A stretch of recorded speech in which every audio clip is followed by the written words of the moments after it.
ನಮಸ್ತೆ ಎಲ್ಲರಿಗೂ. ನೋಡಿ, ಇವತ್ತು ನಾನು ಮೆಂತ್ಯ ದೋಸೆ ಹೇಗೆ ಮಾಡೋದು ಅಂತ ತೋರಿಸ್ಕೊಡ್ತೀನಿ. ಮೆಂತ್ಯ ಎಷ್ಟು ಒಳ್ಳೆಯದು ಅಂತ ಎಲ್ರಿಗೂ ಗೊತ್ತಿದೆ. ಡಯಾಬಿಟಿಕ್ ಇರೋರಿಗಂತೂ ತುಂಬ ಒಳ್ಳೆಯದು. ಯಾವಾಗಲೂ ಉದ್ದಿನ ಬೇಳೆ ಹಾಕಿ ದೋಸೆ ಮಾಡೋ ಬದಲು ಈ ಥರನೂ ಒಂದ್ಸತಿ ಮಾಡ್ಕೊಳ್ಳಿ. ಮೆಂತ್ಯ ಆರೋಗ್ಯಕ್ಕೆ ತುಂಬ ಒಳ್ಳೆಯದಾಗಿರೋದ್ರಿಂದ ಆದಷ್ಟು ಮೆಂತ್ಯ ಬಳಸಿ ಈ ಥರ ದೋಸೆಗಳು ಮಾಡಿಕೊಂಡ್ರೆ ಹೆಲ್ತ್ಗೂ ಚೆನ್ನಾಗಿರುತ್ತೆ, ರುಚಿಯಾಗೂ ಇರುತ್ತೆ.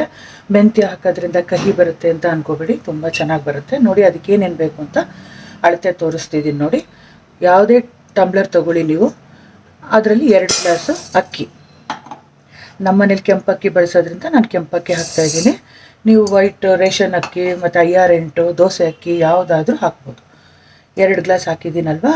ಈಗ ಯಾವ ಗ್ಲಾಸಲ್ಲಿ ಅಕ್ಕಿ ತೊಗೊಂಡು ಅದೇ ಗ್ಲಾಸಲ್ಲಿ ಅವಲಕ್ಕಿ 3/4 ಗ್ಲಾಸು. ಇದು ಅಷ್ಟೇ, ಕೆಂಪು ಅವಲಕ್ಕಿ ತೊಗೊಂಡಿದ್ದೀನಿ. ವೈಟ್ ಅವಲಕ್ಕಿನೂ ಕೂಡ ನೀವು ಹಾಕ್ಕೊಂಡು ಮಾಡ್ಬೋದು, ಏನು ತೊಂದರೆ ಇಲ್ಲ. ಬಟ್ ನೀವು ವೈಟ್ ಅವಲಕ್ಕಿಲಿ ಮಾಡಿದ್ರೆ ದೋಸೆ ವೈಟಾಗಿ ಚೆನ್ನಾಗಿ ಬರುತ್ತೆ. ಮತ್ತು ಮೆಂತ್ಯ ಹಾಕಿರೋದ್ರಿಂದ ಆ ಮೆಂತ್ಯದ ಘಮನೂ ಚೆನ್ನಾಗಿ ಬರುತ್ತೆ ಮತ್ತು ಸಾಫ್ಟಾಗಿ ಬರುತ್ತೆ. ಇದಂತೂ ಒಳ್ಳೆ ಬನ್ ಇರುತ್ತಲ್ಲ, ಬನ್ನು ಯಾವ್ದು ಹೇಳ್ತೀರ, ಹತ್ತಿ ಆ ಥರ ಬರುತ್ತೆ. ನೋಡಿ, ಈ ಥರ ಟೇಬಲ್ ಚಮಚ ತೊಗೊಂಡು ಅದರಲ್ಲಿ ಮೆಂತ್ಯ ಹಾಕೋಬೇಕು. ಮೆಂತ್ಯ ದೋಸೆ ಆಗಿರೋದ್ರಿಂದ ಇದರಲ್ಲಿ ನಾನು 2 ಸ್ಪೂನ್ ಹಾಕ್ತಾಯಿದ್ದೀನಿ. ನೀವು ಊಟದ ಸ್ಪೂನಲ್ಲಿ ತೊಗೊಳಂಗಿದ್ರೆ 4 ಸ್ಪೂನ್ ಹಾಕ್ಕೊಳ್ಳಿ. ನೋಡಿ, 2 ಸ್ಪೂನ್ ಮೆಂತ್ಯ ಇಷ್ಟೇ ಇದಕ್ಕೆ ಬೇಕಾಗಿರೋದು. ಇದನ್ನು 3 ಇಂದ 4 ಬಾರಿ ಕ್ಲೀನಾಗಿ ತೊಳೆದ್ಬಿಟ್ಟು ಒಂದು 5 ಅವರ್ಸು ನೆನೆಸ್ಬೇಕು. 5 ಅವರ್ಸ್ ನೆಂದ ಮೇಲೆ ರುಬ್ಬಿಟ್ರೆ ಬೆಳಗ್ಗೆಗೆ ಸೂಪರಾದ ಮೆಂತ್ಯ ದೋಸೆ ಮಾಡ್ಬೋದು ನೀವು. ಫರ್ಮೆಂಟೇಷನ್ನು ಆಗುತ್ತೆ, ಬಟ್ ಆದರೆ ಮೇಲೆ ತುಂಬ ಚೆನ್ನಾಗಿರುತ್ತೆ.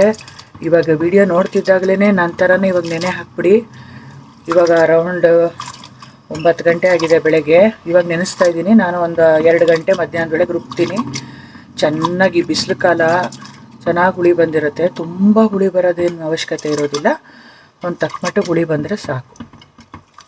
ಉಪ್ಪು ಹಾಕಿ ಬೆರೆಸಿಡಬೇಡಿ, ಯಾಕಂದರೆ ಬಿಸಿಲು ಕಾಲ ಆಗಿರೋದ್ರಿಂದ ತುಂಬ ಬೇಗ ಇದಾಗುತ್ತೆ. ಬೆಳಗ್ಗೆ ಮಾಡಬೇಕಾದ್ರೆ ಉಪ್ಪು ಹಾಕಿದ್ರೆ ಆಯಿತು.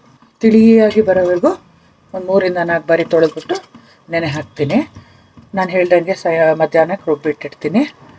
ಬೆಳಗ್ಗೆಗೆ ವೀಡಿಯೋದಲ್ಲಿ ನಿಮಗೆ ಮೆಂತ್ಯ ದೋಸೆ ಹೇಗೆ ಮಾಡೋದು, ಅದಕ್ಕೆ ನೆಂಚ್ಕೊಳ್ಳೋಕೆ ಏನು ಮಾಡ್ತೀನಿ ಅಂತ ಬೆಳಗ್ಗೆ ಸಿಗ್ತೀನಿ. ಓಕೆ ಫ್ರೆಂಡ್ಸ್, ಆರೋಗ್ಯವಾಗಿರೋಣ, ಆರೋಗ್ಯವಾಗಿ ತಿನ್ನೋಣ. ಟೇಕ್ ಕೇರ್ ಫ್ರೆಂಡ್ಸ್, ಬಾಯ್.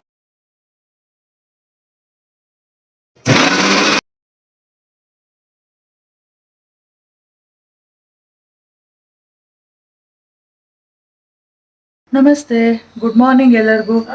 ನೆನ್ನೆ ಮೆಂತ್ಯ ದೋಸೆಗೆ ರುಬ್ಬಿಟ್ಟಿದ್ವಲ್ವಾ, ರಾತ್ರಿ ಇಡೀ ಫರ್ಮೆಂಟೇಷನ್ಗೆ ಬಿಟ್ಟಿದ್ದೆ. ನೋಡಿ, ಎಷ್ಟು ಚೆನ್ನಾಗಿ ಫರ್ಮೆಂಟ್ ಆಗಿದೆ. ನೋಡಿ, ಉದ್ದಿನ ಬೇಳೆ ಹಾಕಿಲ್ಲ, ಏನಿಲ್ಲ, ಬರೀ ಅವಲಕ್ಕಿ, ಮೆಂತ್ಯ, ಕೆಂಪಕ್ಕಿ ಇಷ್ಟೇ. ಎಷ್ಟು ಚೆನ್ನಾಗಿ ಉದುಗ್ ಬಂದಿದೆ ನೋಡಿ. ಮೆಂತ್ಯ ದೋಸೆ ಆರೋಗ್ಯ ದೃಷ್ಟಿಯಿಂದ ತುಂಬ ಒಳ್ಳೆಯದು. ಬ್ಯಾಕ್ ಪೇಯ್ನ್ ಅಂತ ಹೇಳ್ತಿರ್ತಾರಲ್ಲ, ಅಂಥವ್ರಿಗೆಲ್ಲ ಈ ಮೆಂತ್ಯ ದೋಸೆ ತುಂಬ ಹೆಲ್ಪ್ ಆಗುತ್ತೆ. ಅಂದರೆ ಇದೇನು ಮೆಡಿಸಿನ್ ಅಂತಲ್ಲ, ಸ್ವಲ್ಪ ಸಪೋರ್ಟ್ ಮಾಡುತ್ತೆ ಗಟ್ಟಿ ಬರೋಕ್ಕೆ. ನೋಡಿ, ಈ ಥರ ಕನ್ಸಿಸ್ಟೆನ್ಸಿ ರೆಡಿ ಮಾಡ್ಕೋಬೇಕು. ತುಂಬ ತೆಳುವು ಮಾಡ್ಕೋಬಾರ್ದು, ತುಂಬ ಗಟ್ಟಿಗೂ ಇರಲ್ಲ. ಇದೊಂದು ಸ್ವಲ್ಪ ಇದ್ರ ಥರ ಇಡ್ಲಿ ಹಿಟ್ಟು ಥರ ಇರುತ್ತೆ. ಓಕೆನಾ? ಇವಾಗ ಮೆಂತ್ಯ ದೋಸೆ ಮಾಡೋಣ ಬನ್ನಿ. ಒಲೆ ಮೇಲೆ ಹಂಚಿಟ್ಟಿದ್ದೀನಿ, ಕಾಯ್ತಾ ಇದೆ. ದೋಸೆ ಉಯ್ದಿದ್ದಾಗಿದೆ. ಈಗ ನೋಡಿ, ಎಣ್ಣೆ ಸುತ್ತೂರು ಹಾಕ್ಬಿಟ್ಟು ಇದನ್ನು ಒಂದೇ ಕಡೆ ಬೇಯಿಸೋದು. ನೋಡಿ, ಆಗಲೇ ಗುಡ್ ಸ್ಟಾರ್ಟ್ ಆಯಿತು. ನೋಡಿ, ಎಷ್ಟು ಚೆನ್ನಾಗಿ ಮುಚ್ಚಿಟ್ಬಿಟ್ಟು ಬೇಯಿಸೋದು. ನೋಡಿ, ನಾನು ಹೇಳ್ದಂಗೆ ಒಂದೇ ಕಡೆ ಬೇಯಿಸ್ಕೊಳ್ಳಿ, ಸಖತ್ತಾಗುತ್ತೆ. ನೋಡಿ, ಎಷ್ಟು ಚೆನ್ನಾಗಿದೆ. ಇಲ್ಲಿ ನೋಡಿ, ಎಷ್ಟು ಗೂಡು ಕಾಣಿಸ್ತಾ ಇದೆಯಾ ಮೆಂತ್ಯ ದೋಸೆದು.